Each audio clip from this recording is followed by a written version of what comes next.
Hello friends, अस्सलाम वालेकुम and welcome to reality TV info 39। दोस्तों, इंडिया के शहर आगरा में मुग़ल एम्पायर के आर्किटेक्ट का एक ऐसा शाहकार मौजूद है जिसको आज पूरी दुनिया ताज महल के नाम से पहचानती है। 42 एकड़ पर फैला, दूर से ही चमकता हुआ यह मकबरा अपने अंदर खूबसूरती के बगीचे सजाए हुए है। वहीं इसके ऊपर गम और उदासी के कई बादल अभी तक मंडला रहे हैं। नाजरीन, लगभग 400 साल पहले बनाई जाने वाली ये खूबसूरत बिल्डिंग जहां अपने दौर की सबसे बड़ी, सबसे शानदार बिल्डिंग हुआ करती थी, वहीं आज इसको दुनिया का 7वां अजूबा भी माना जाता है। इस आलीशान स्ट्रक्चर को बनाने में 20,000 मज़दूरों ने दिन रात खून पसीना बहाया, और वो भी 1 या 2 सालों तक नहीं बल्कि पूरे 22 सालों तक। अगर आज के दौर में इसकी कीमत का अंदाज़ा लगाया जाए तो संगमरमर का ये अनमोल मकबरा हैरत अंगेज़ तौर पर $1 बिलियन यानी 7,500 करोड़ रुपयों से भी ज़्यादा महंगा है, क्योंकि इस बिल्डिंग में मुग़ल आर्किटेक्ट ने अपने हुनर की कई ऐसी निशानियां छोड़ी थी जिनकी दुनिया के टॉप इंजीनियर्स आज भी तारीफ़ करते हैं। इस बिल्डिंग को ऐसे डिज़ाइन किया गया जैसे मेन गेट के पीछे से इसको देखा जाता है तो ये काफ़ी बड़ी लगती है, लेकिन जैसे ही मेन गेट से बढ़ा जाता है तो ऑटोमेटिकली इसका साइज़ छोटा होता जाता है। दिमाग को चकरा देने वाली ये कोई पहली आर्किटेक्ट्स नहीं थी जो मुग़ल आर्किटेक्ट्स ने इस्तेमाल की हो। इसके चारों मीनारों को बिल्कुल सीधा खड़ा नहीं किया गया, बल्कि ये मीनार बाहर की तरफ थोड़ा झुके हुए हैं, क्योंकि अगर इनको सीधा खड़ा किया जाता तो दूर से देखने पर ये अंदर की तरफ झुके हुए लगते, जैसा कि इन मस्जिदों में आप देख सकते हैं। इन मीनारों को बाहर की तरफ झुकाने का एक रीज़न भी था, और वो ये था कि ख़तरनाक अर्थक्वेक की सूरत में अगर ये मीनार गिर भी जाएं तो बाहर की तरफ गिरें, ताजमहल की तरफ एक आंच भी ना आने दें। लेकिन आखिर माजरा क्या था कि इसको बनाने वाले किसी सूरत इस पर ख़राश भी बर्दाश्त नहीं कर सकते थे। ताजमहल के वो कौन कौन से राज थे जिनको 400 साल पहले छुपाने की कोशिश की गई थी, और जब उस दौर में कंक्रीट और स्टील ही नहीं हुआ करता था तो आखिर इस आलीशान मकबरे और इस पर मौजूद 40 मीटर ऊंचे इस टॉम को कैसे बनाया गया, ये सब और इससे भी ज़्यादा आप जान सकेंगे आज की इस स्पेशल वीडियो में। नाजरीन, ये मामला स्टार्ट हुआ था 1607 में, जब इंडिया और पाकिस्तान के इस खित्ते में मुग़ल एम्पायर का होल्ड हुआ करता था। इस दिन मुग़ल शहनशाह का सबसे छोटा बेटा शहाबुद्दीन मोहम्मद खुर्रम 15 साल का हो चुका था, और उसकी सेलिब्रेशन के लिए आगरा फोर्ट में एक आलीशान पार्टी रखी गई थी।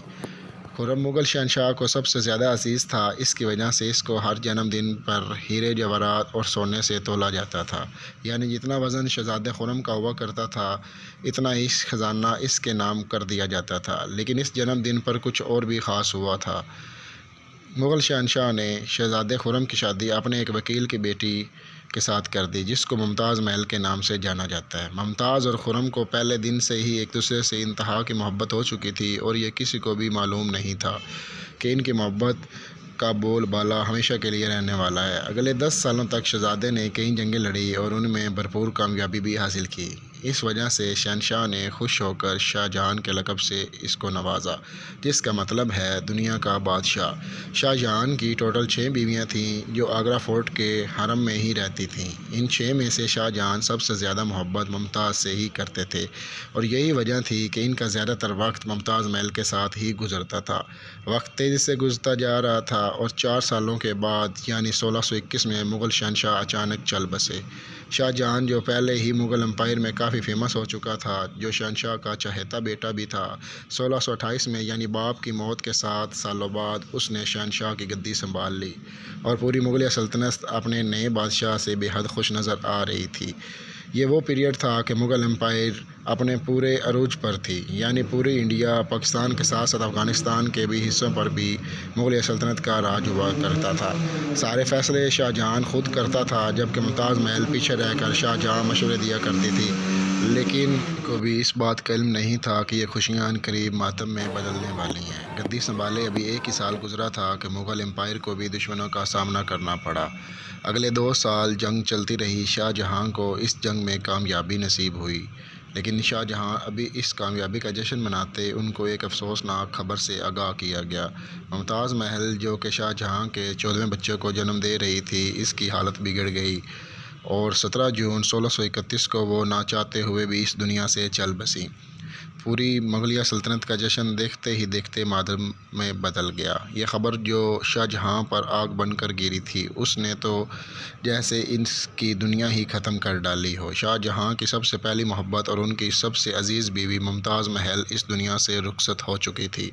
कहा जाता है कि इस गम की परछाई शाहजहाँ को काले अंधेरे में ले गई। अगले 8 दिनों तक उन्होंने कुछ नहीं खाया और अगले 2 सालों तक ना ही कोई मौसीकी सुनी और ना ही परफ्यूम लगाया। मुमताज़ महल ने मरने से पहले एक आखिरी ख्वाहिश की थी। वो चाहती थी कि उनकी कब्र दुनिया के सबसे खूबसूरत मकबरे में बनाई जाए। इस टास्क को और मुमताज़ महल की आखिरी ख्वाहिश को पूरा करने के लिए शाहजहाँ ने अपनी सारी दौलत और अपनी पूरी ज़िंदगी वक़्फ़ करने का इरादा कर लिया। मुमताज़ के गुज़रने के 6 माह बाद 1632 में ही ताज महल की कंस्ट्रक्शन का काम शुरू कर दिया गया। करीब 20,000 से भी ज़्यादा मज़दूर, पत्थर तराश और कारीगरों को पूरी सल्तनत से इकट्ठा किया गया। कारीगरों के लश्कर शाहजहाँ के हुक्म पर आगरा बुलवा लिए गए थे। क्योंकि मुमताज़ की कब्र यमुना रिवर के बराबर में मौजूद थी, इसी वजह से इस जगह पर दुनिया की खूबसूरत बिल्डिंग बनाना काफ़ी मुश्किल था। रिवर के किनारे ज़मीन काफ़ी सॉफ्ट होती है और अगर यहाँ खुदाई का काम किया गया तो पानी का बहाव ताज महल की फाउंडेशन को भी नुकसान पहुँचा सकता था। इस मसले से निपटने के लिए मुग़ल इंजीनियर ने सबसे पहले ज़मीन के अंदर कई कुएँ खुदवाना शुरू किए। मज़दूर ये कुएँ तब तक खोदते रहते जब तक खुश्क ज़मीन नज़र न आ जाती। इन कुओं को पत्थरों और गारे से भरा गया, फिर उसके ऊपर पत्थरों के बड़े बड़े कॉलम खड़े किए गए। इस सारे काम को अंजाम देने के लिए मज़दूरों के साथ साथ हाथियों की एक बहुत बड़ी फ़ौज भी शामिल थी। मुग़ल इंजीनियर की ये ट्रैक काम कर चुकी थी और अब एक मज़बूत फाउंडेशन तैयार था जो नरम ज़मीन पर भी फौलाद बनकर खड़ी थी। फाउंडेशन के बाद अब बारी थी कि एक ऐसी बिल्डिंग डिज़ाइन की जो आज से पहले किसी ने भी ना देखा हो। एक ऐसा डिज़ाइन जो पिछले सारे रिकॉर्ड तोड़ डाले। ताजमहल के डिज़ाइन का आइडिया शाहजहाँ ने अपने बाप दादा के मकबरों से लिया था। बाप के मकबरे से मीनारों का आइडिया लिया था, दादा के मकबरे से बिल्डिंग का कोर का आइडिया लिया और अपने अंकल के मकबरे से डोम का आइडिया लिया। और फिर जब इन सब को कंबाइन किया गया तो फिर एक शानदार और आला शान घर सामने आया। बिल्डिंग का स्ट्रक्चर को बनाने के लिए लाखों करोड़ों ईंटें मौके पर बीट की गई। ये सब इतना आसान नहीं था और इसमें लातादाद पैसे भी बहाते जा रहे थे। गुज़रे दिन शाही ख़जाना तेज़ी से खाली होता जा रहा था, लेकिन शाहजहाँ को किसी की चीज़ की परवाह नहीं थी। बस उनको ये काम हर कीमत पर कंप्लीट करना था। कहा जाता है कि ताजमहल के कंस्ट्रक्शन में इतने ज़्यादा लोग लगाए गए थे कि इनकी वजह से आसपास के इलाकों में खाना पीना ख़त्म हो गया था। 20,000 कारीगरों और मज़दूरों की डिमांड पूरी करने के लिए शाहजहाँ ने आसपास के तमाम इलाकों से अनाज आगरा मंगवा लिया था। कई सालों की मेहनत के बाद बिल्डिंग का स्ट्रक्चर कंप्लीट हो चुका था। अब बारी थी इसको संगमरमर से सजाने की। ये संगमरमर आगरा से 400 किलोमीटर दूर राजस्थान से मंगवाया जाना था, क्योंकि यहाँ का मकराना मार्बल आज भी दुनिया के फिनिश मार्केट से माना जाता है। मार्बल रिजर्व कर लिया था, यानी जब तक ताजमहल की डिमांड पूरी नहीं हो जाती तब तक किसी भी को भी ये मार्बल ख़रीदने की इजाज़त नहीं थी। 1000 हाथियों की मदद से हज़ारों टन वज़नी मार्बल आगरा लाया गया। ताजमहल का ये खूबसूरत डोम इतना बड़ा है कि इसका अंदाज़ा सिर्फ आंखों से ही देखकर लगाया जा सकता है। आजकल इस तरह के डोम बड़ी आसानी से स्टील स्ट्रक्चर पर बनाए जा सकते हैं, लेकिन 400 साल पहले 40 मीटर ऊंचे डोम को बनाने में उनके पास सिर्फ पत्थरों का ही सहारा था।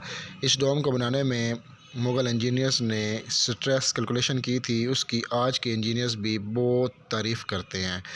ताजमहल को फिनिशिंग के लिए परेशानी केरी से डेकोरेट किया जाना था। पिटोरा डूरा एक ऐसी कलाकारी को कहा जाता है जिसमें कीमती पत्थर को मार्बल के अंदर तराश कर लगाया जाता है और मार्बल को बड़ी महारत और जहानत से तराशा जाता है और फिर इस पत्थर को गिलू के ज़रिए चिपकाया जाता है। ताजमहल पर इस्तेमाल होने वाली गिलू कोई आम गिलू नहीं थी। काफ़ी रिसर्च और टेस्ट के बाद ये मालूम पड़ा कि यह गिलू शीरा जूस और संगमरमर पाउडर को मिलाकर बनाई जाती थी। वही सेम गिलू आज भी ताजमहल की रेनोवेशन के लिए इस्तेमाल की जाती है। ताजमहल की ख़ास बातों में से एक बात यह भी है कि दिन में 4 मरतबा अपने रंग बदलता है। सूरज निकलने से पहले बिल्कुल शेड ब्लैक देता है, सूरज निकलने पे लाइट येलो और शेड पिंक देता है, जबकि दोपहर के वक्त ताजमहल की खूबसूरती को देखने का नया रुख मिलता है। नीले आसमान पर जैसे मोती चमक रहा हो और सनसेट के वक्त ये पूरी बिल्डिंग का कलर गोल्डन दिखाई देता है। पूरे 32 सालों के बाद 1654 में ताजमहल की कंस्ट्रक्शन का काम मुकम्मल कर लिया गया। शाहजहां अपनी बेगम की याद में दुनिया का खूबसूरत तरीन मकबरा बनाने में कामयाब हो चुका था। शाहजहां ने इस आलीशान इमारत का नाम अपनी बेगम के याद में ही रखा, मुमताज़ महल। इसका नाम ताजमहल रख दिया गया। हर साल शाहजहां मुमताज़ की बरसी पर यमुना रिवर के ज़रिए ताजमहल पर जाया करते थे। ये ताजमहल की ऐसी इंटरेस्ट थी जिसको सिर्फ शाही ख़ानदान के लिए ही बनाया गया था। इस इंटरेस्ट की दीवारों पर दिलकश निगारी का काम किया गया था जो सिर्फ रॉयल फैमिली के लिए ही किया गया था। शाहजहां का यह महंगा तरीन प्रोजेक्ट मुकम्मल तो हो गया था, लेकिन इसने मुगलिया सल्तनत को तबाही के किनारे पर ला खड़ा किया। 4 सालों के बाद यानी 1658 में शाहजहां और मुमताज़ के ही अपने बेटे ने शाही तख्त उलट दिया और ख़ुद मुग़ल एम्पायर की शहंशाह बन गया। शाहजहां जो पिछले 30 सालों से इस तख्त पर राज कर रहे थे, उसको कैदी बनाकर आगरा फोर्ट में ही बंद कर दिया गया। सिर्फ एक फैसिलिटीज़ ऐसी थी जो शाहजहां को दी गई थी, और वह ये थी कि जिस कमरे में उसको बंद किया गया था उस कमरे की खिड़की से वो ताजमहल को देख सकते थे।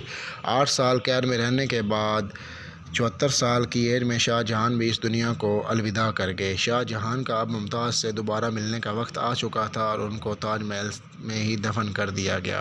दोस्तों, अगर आपको वीडियो अच्छी लगे तो चैनल पर को सब्सक्राइब कर दें और बेल के आइकन पर क्लिक कर लें ताकि हमारी हर आने वाली वीडियो आप तक बआसानी पहुंच सके।